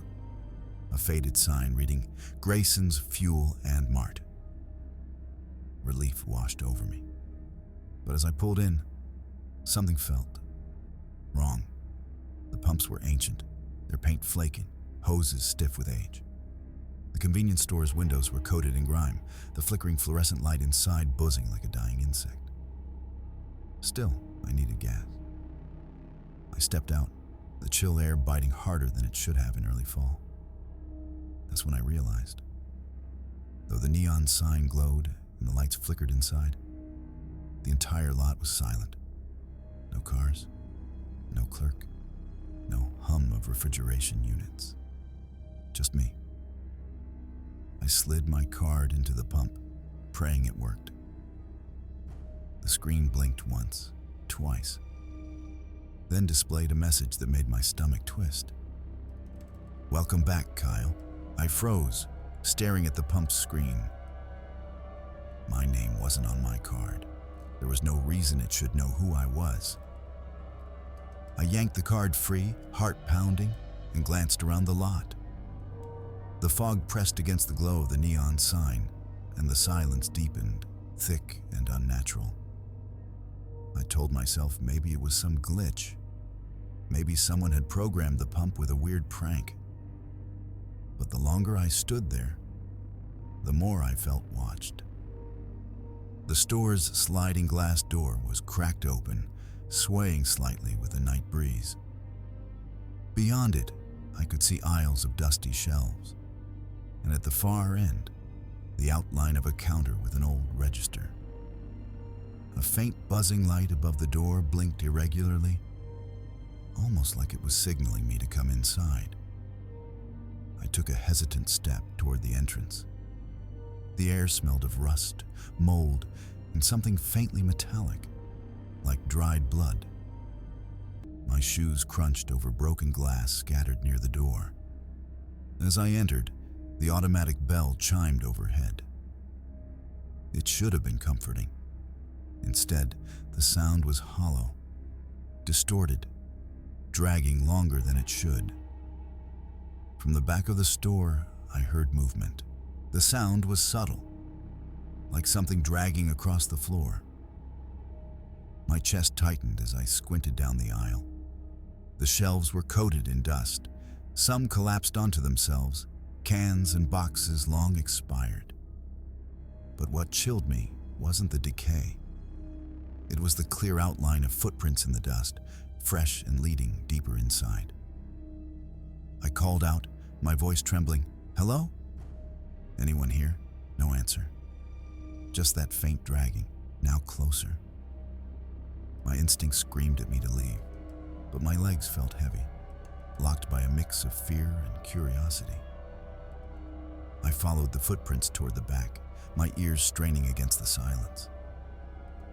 The buzzing light above sputtered again, and for a second, the entire store went dark. When it flickered back on, I caught sight of something at the far end of the aisle. Not a person, not exactly. It was tall, hunched, with limbs too long to be human, its body shifting unnaturally, as if it didn't belong in this world. Its head twitched toward me with a sharp snap, though I couldn't make out a face. Then, in a voice that rasped like broken glass, it whispered my name. My blood turned cold.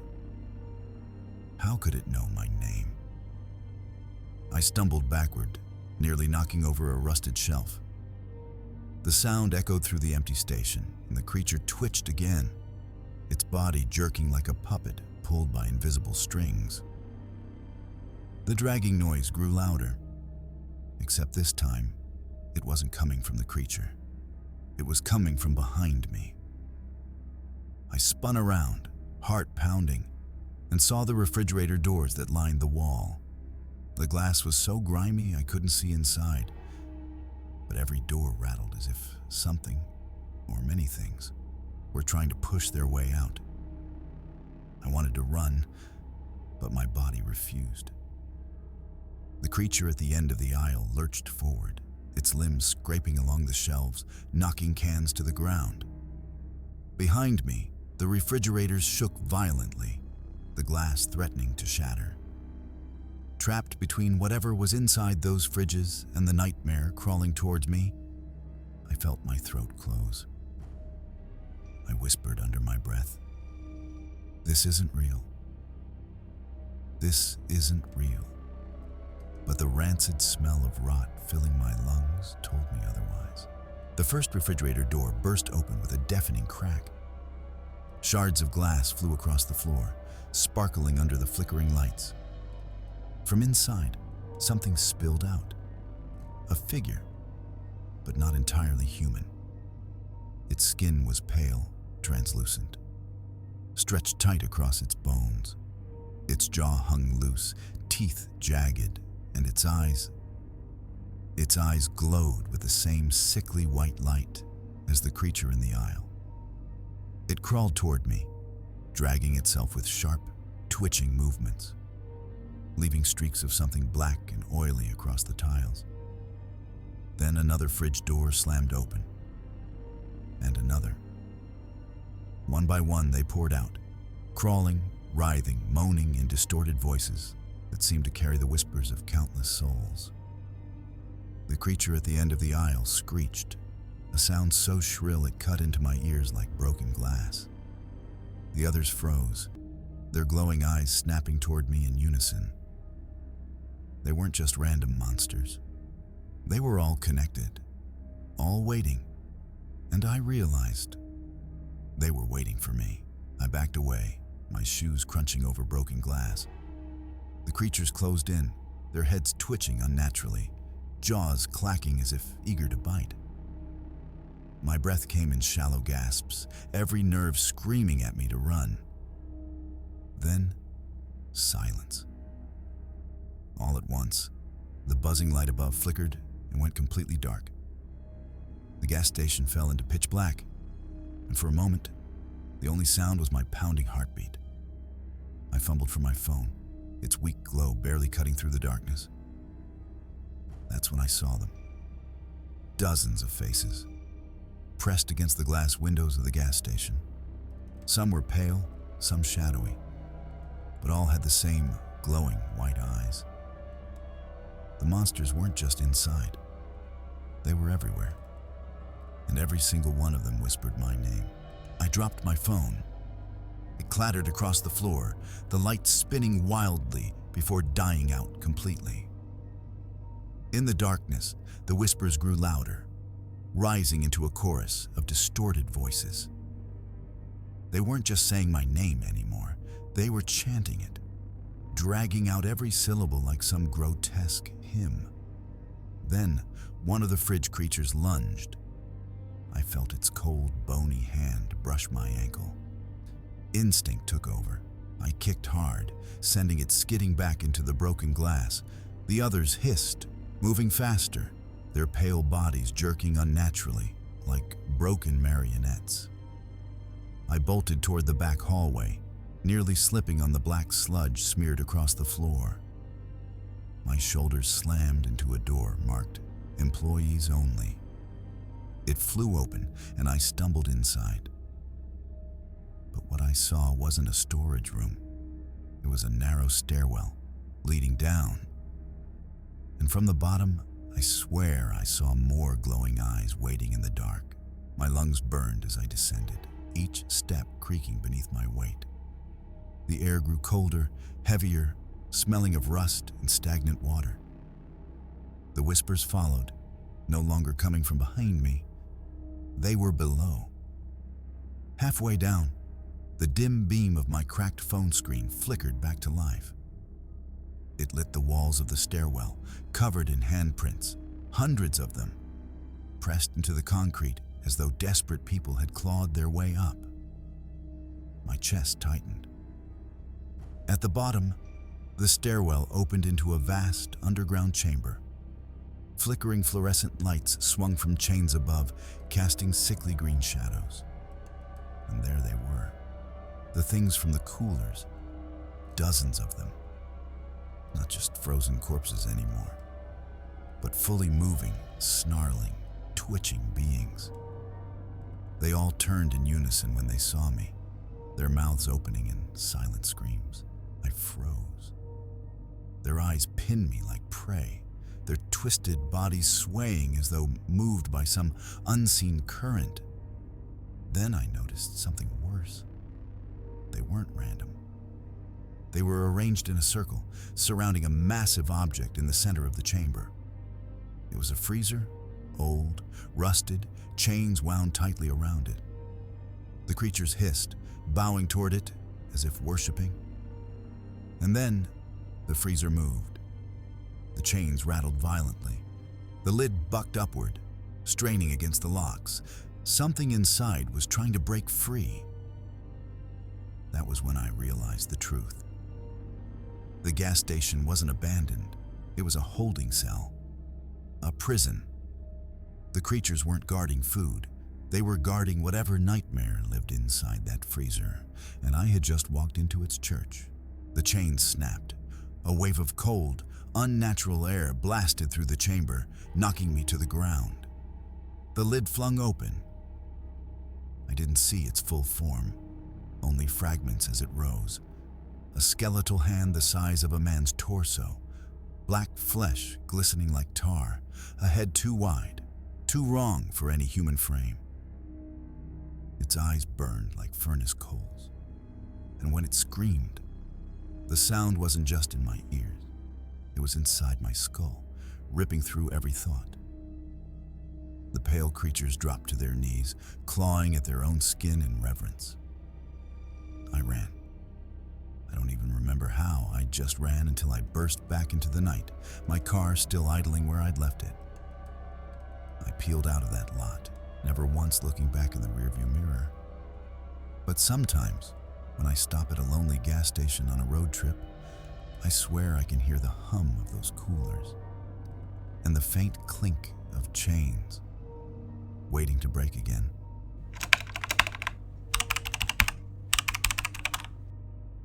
My name is Kevin, and I've spent most of my life on the road. Trucking runs through my blood.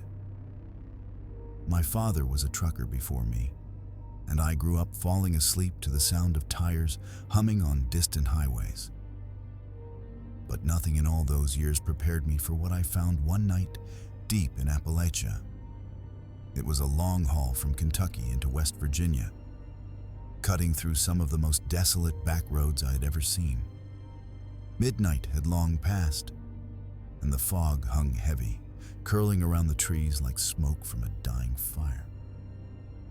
I was running on fumes, both gas and sleep. That's when I spotted a dim glow ahead, a rest stop. But here's the thing, I knew this route. I'd driven it more times than I could count. There wasn't supposed to be any rest stop out here. The nearest one was 60 miles back.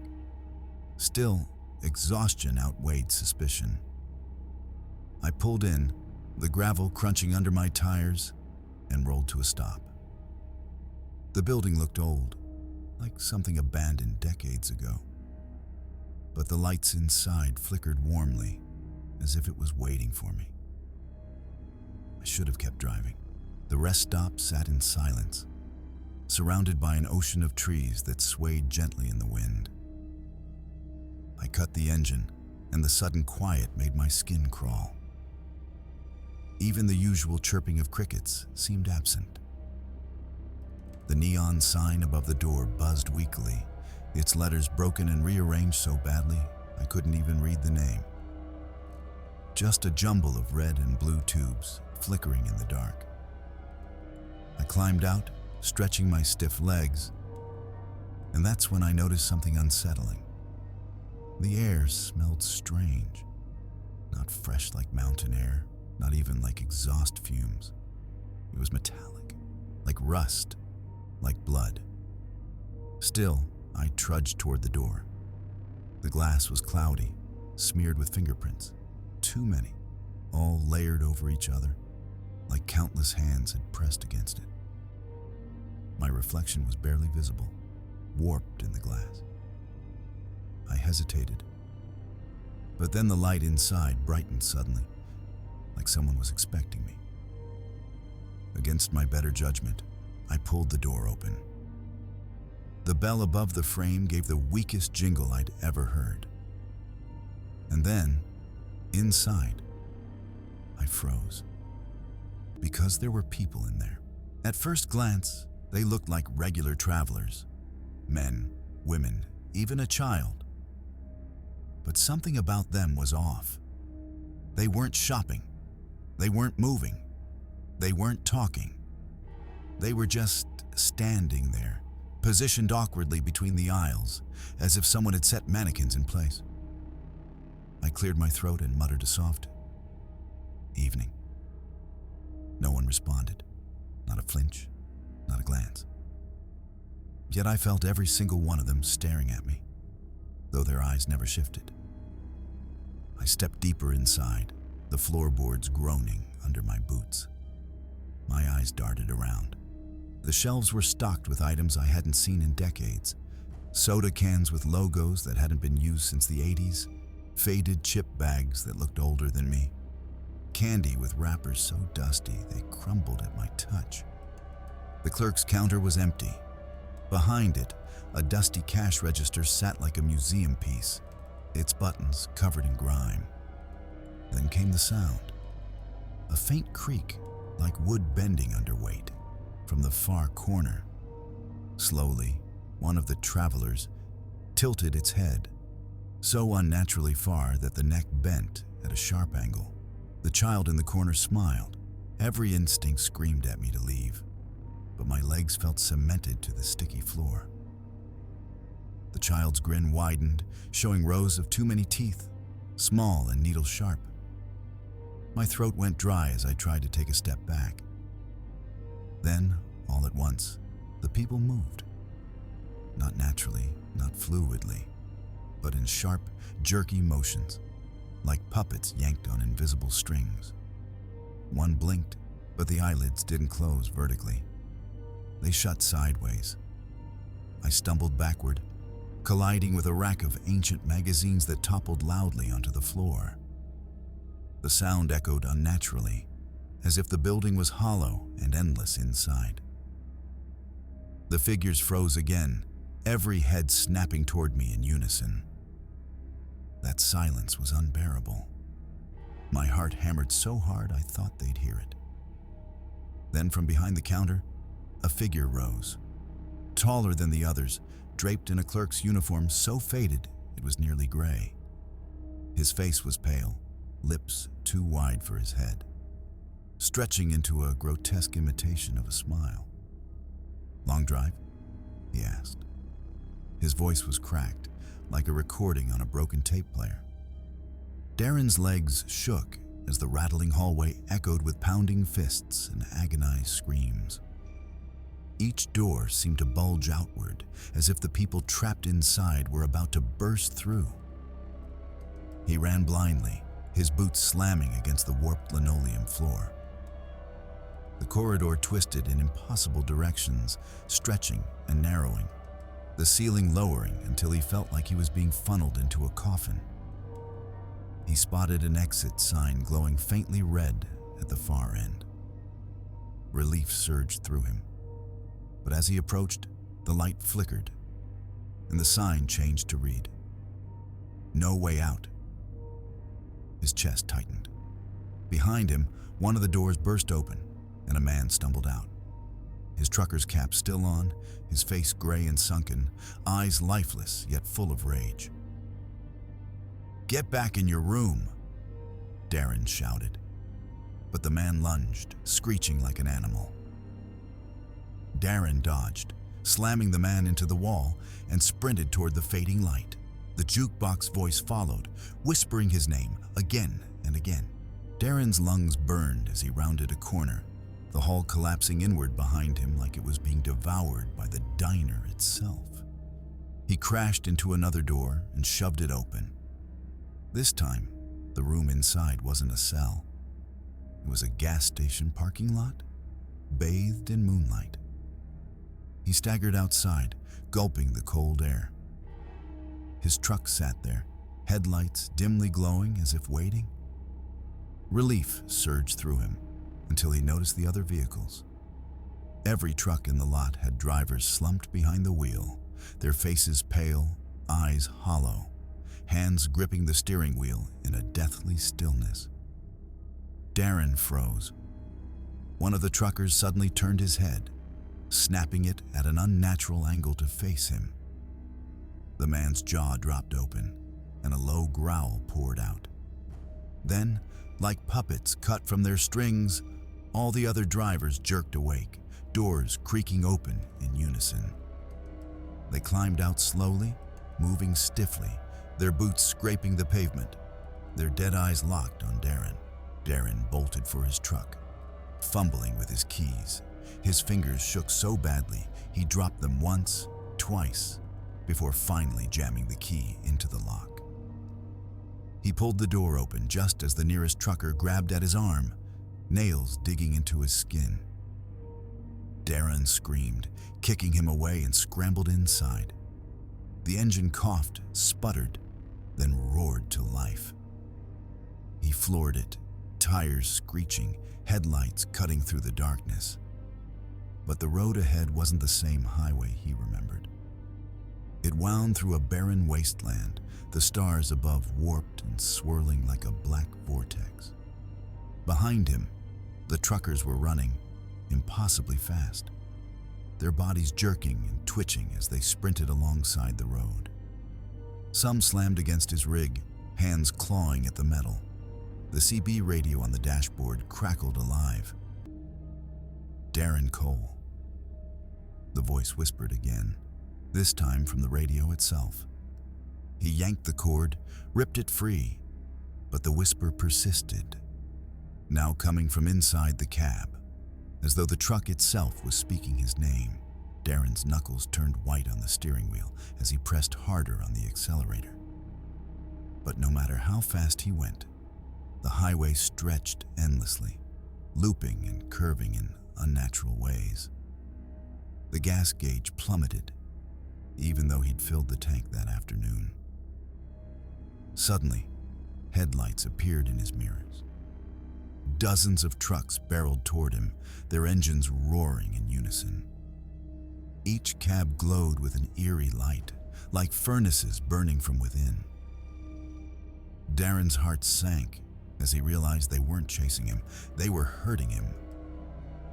His radio sparked again. This time, a chorus of voices filled the cab. Hundreds of whispers, layered atop one another, chanting his name like a funeral hymn. His ears rang, blood trickling from his nose. Through the windshield, he saw a sign glowing faintly ahead. "Welcome to Exit 9, diner open 24 hours. It was the same diner. No! Darren screamed, slamming on the brakes. His truck fishtailed, tires screeching, nearly toppling as he tried to avoid the glowing sign. But the road beneath him twisted violently, pulling him toward the exit ramp as if gravity itself had betrayed him. The diner loomed ahead, lights buzzing, the open 24 hours sign flickering like a beacon of doom. Darren's truck skidded to a stop in the lot. The headlights of the other trucks flared around him, blinding, trapping him in a cage of white light. He stumbled out of the cab, clutching his chest. The diner doors creaked open on their own, and the waitress stood in the entrance, smiling with cracked, bloodless lips. "We've been waiting for you, Darren," she said, her voice layered with dozens of others. "Your room is ready." Behind him, the truckers circled, forming a wall of dead faces. The ground vibrated as the growling beneath the diner returned, louder than ever. Darren dropped to his knees, tears burning his eyes. He begged, screaming into the night, that he didn't belong here, that he wasn't one of them. But the jukebox's voice drifted out from the diner, echoing through the lot, final and absolute. Darren Cole, room 12. The ground split open beneath him. Black tendrils surged upward, wrapping around his body, dragging him toward the diner's entrance. He clawed at the pavement, nails tearing off, but there was no escape. The truckers only watched, their faces void of pity. As the tendrils pulled him through the diner doors, he caught a final glimpse of the parking lot. His truck sat quietly, engine off, as if it had never moved. The diner lights flickered once. Then everything went dark. Inside, Darren's screams joined the chorus of the lost. His belongings would sit untouched in room 12, waiting for the next traveler to stumble in. The diner's neon sign buzzed faintly back to life. "Open 24 hours."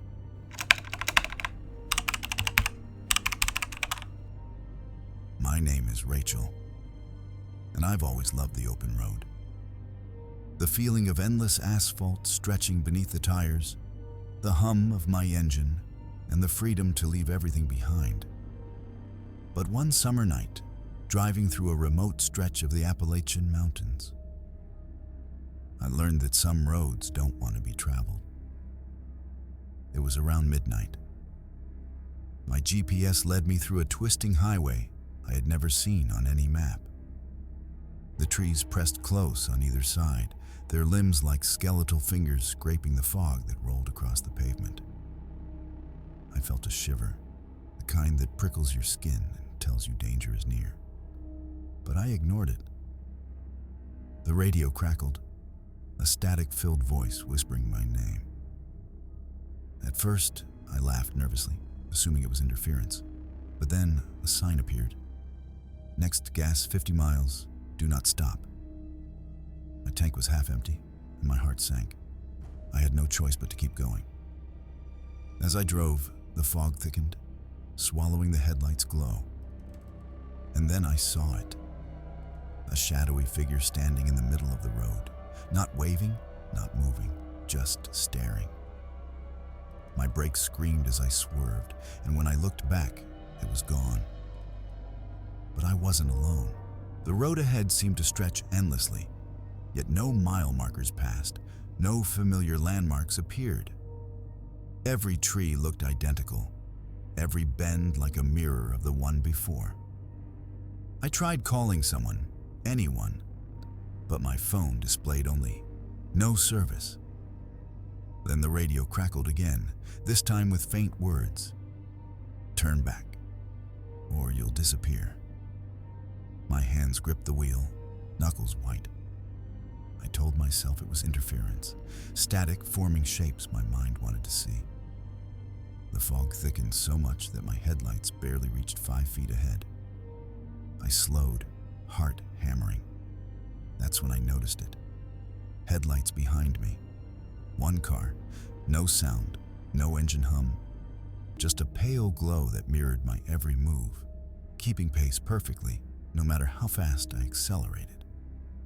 Panic bubbled up. I tried to switch lanes, but the road was too narrow.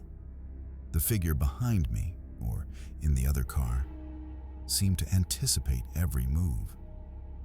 And then the road itself changed. What was once a straight path now twisted unnaturally, as if the asphalt had a will of its own.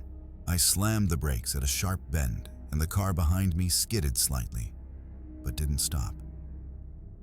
Its headlights dimmed, then brightened, reflecting shapes that weren't human.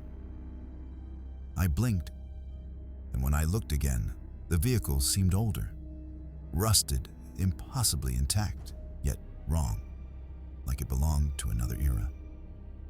My pulse raced.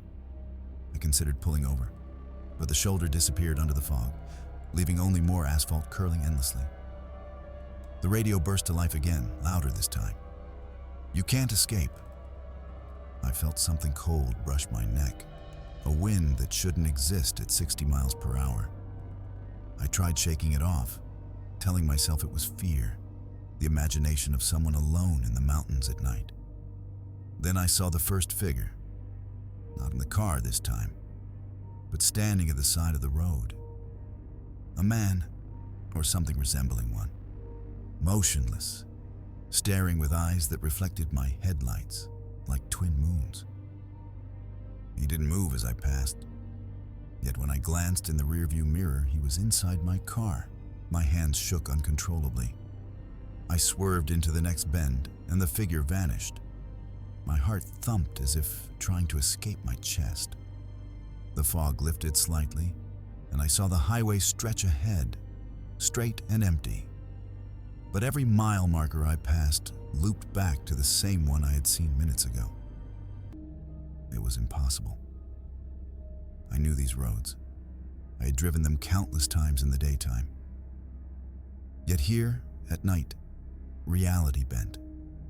Time distorted. Another vehicle appeared in the distance, headlights dim and flickering.